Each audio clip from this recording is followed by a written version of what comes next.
Hey everybody, so Remix is winding down. I think we only have about a day left, and the Residual Memories event, the pre-patch event for the War Within, has started up, and it's had some problems here and there with the residual memories transferring and stuff, but I think they've got that worked out now. But those are both like great ways to level up characters to level 70.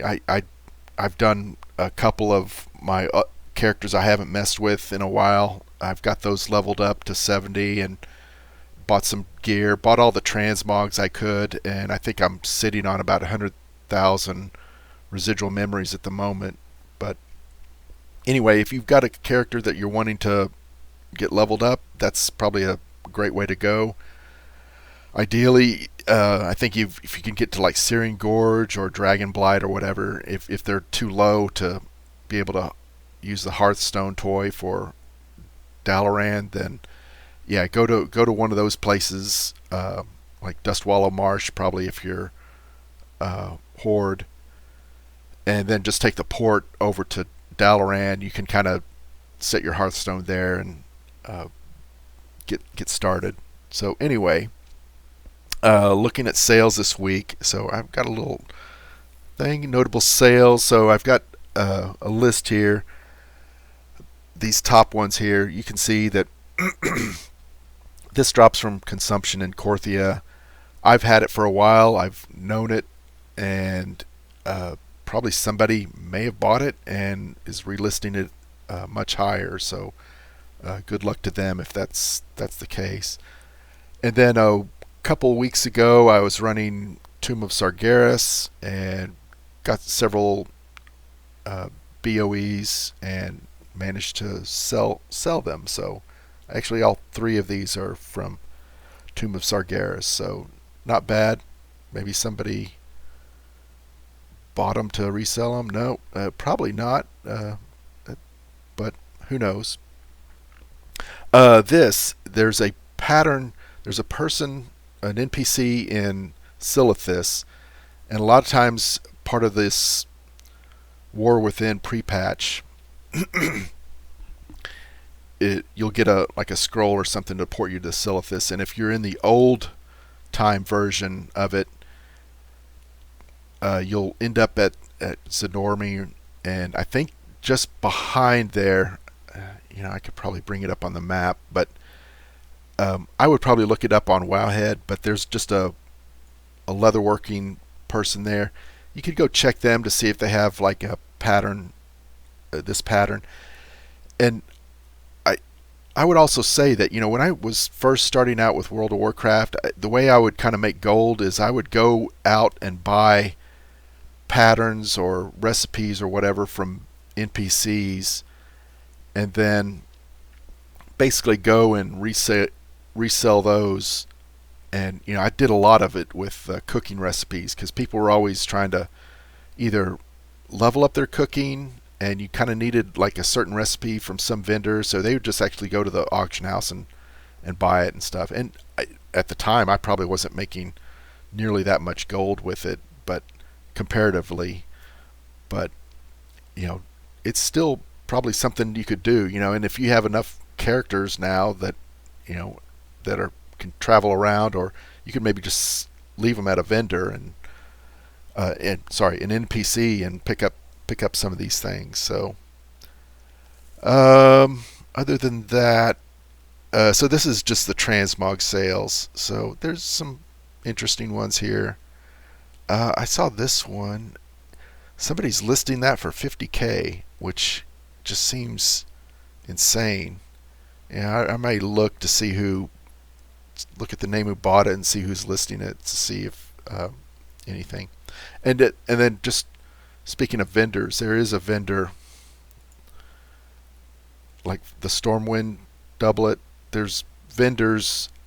I think in Ice Crown there's a vendor that actually, yeah, here it shows it on here at the Argent tournament. Broxel Gold Grasp. So you can actually go to him, and I think he sells like 10 shirts basically, and you could pick all these up. And by the way, it is like a free I think there was a free t-shirt day. Was that yesterday?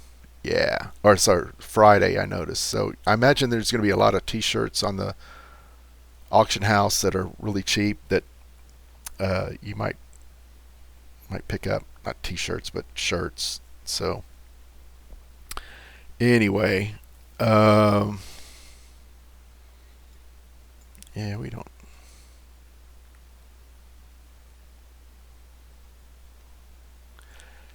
So let's go to crafted sales.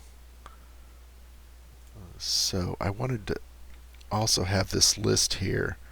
So you can see, it's like, wow, these are great sales and stuff, but you have to kind of temper those with the fact that the crafting cost can be quite a bit higher. So, I mean, it's still like a Khorium Champion.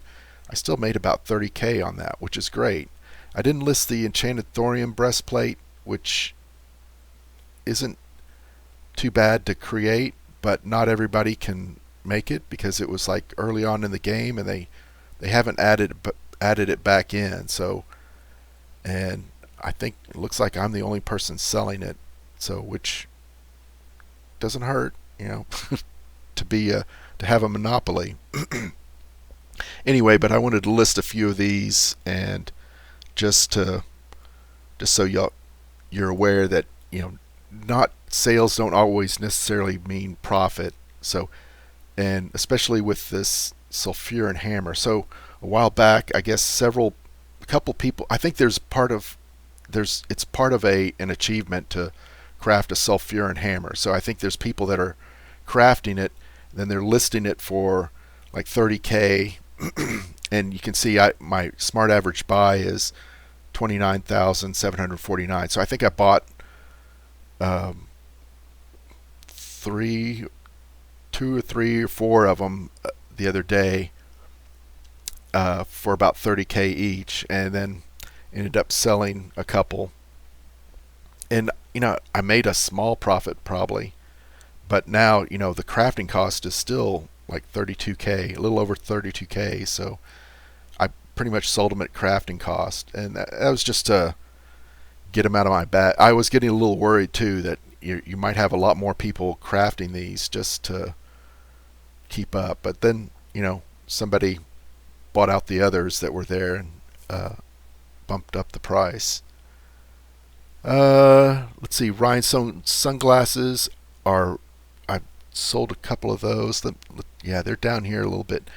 10k each was awesome, and they only cost like 18 gold to craft. So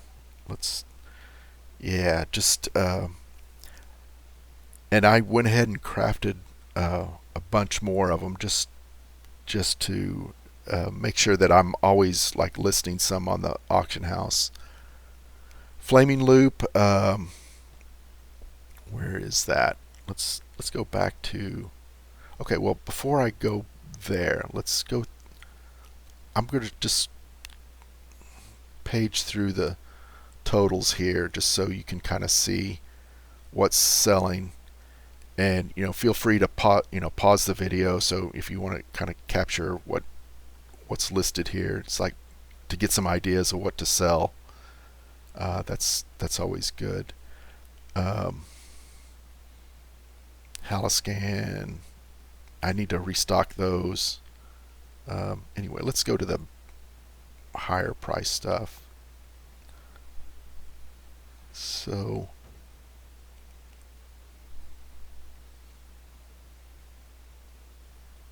lots of stuff to choose from. These are always good to make. They're always going to be in demand. Same thing with illusions, tomes, stuff like that. Here's the flaming loop. Not too bad. Nobody's listing it. It's a toy. The only problem is you can only carry one of them at a time. So you either have to have it stored in the mailbox or put in a guild bank or something. So, and let's go back to by name, and I think and then I have here as usual shirts, tomes, toys, so you can kind of see hats, cinder cloth cloak is always a good one. All right. And yeah, just pause it if you need to. A lot of this stuff kind of is, to me, is just same old stuff, day in, day out. Nothing big to talk about, I guess. So, and let's see. So I'm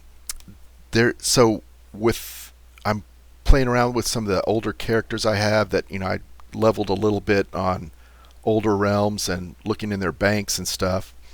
And one thing you can do is there's a new warbank that they opened up. I haven't tried sending stuff over from in the mail. I haven't had much success with it if you want to send an individual item.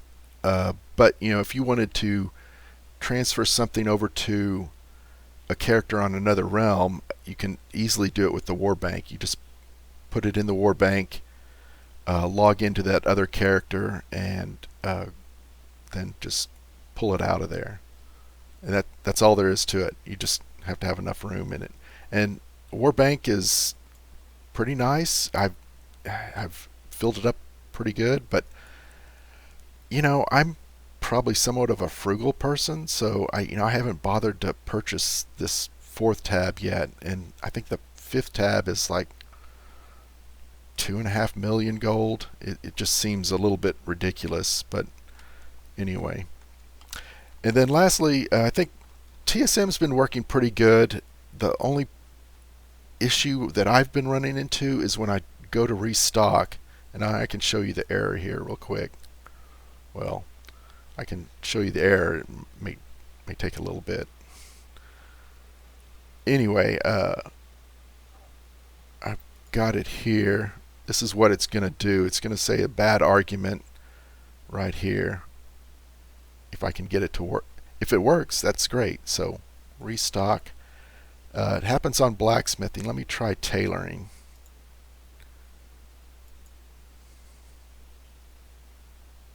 Oh, it worked. Great. Let me go back to blacksmithing. See if that works.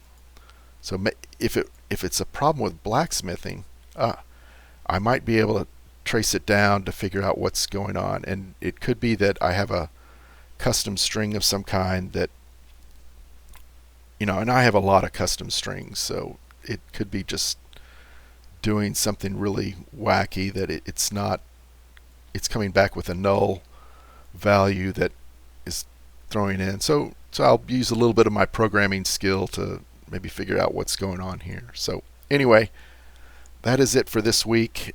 I don't think I have anything else on the list here, so hopefully y'all are enjoying the pre-patch event, and y'all take care.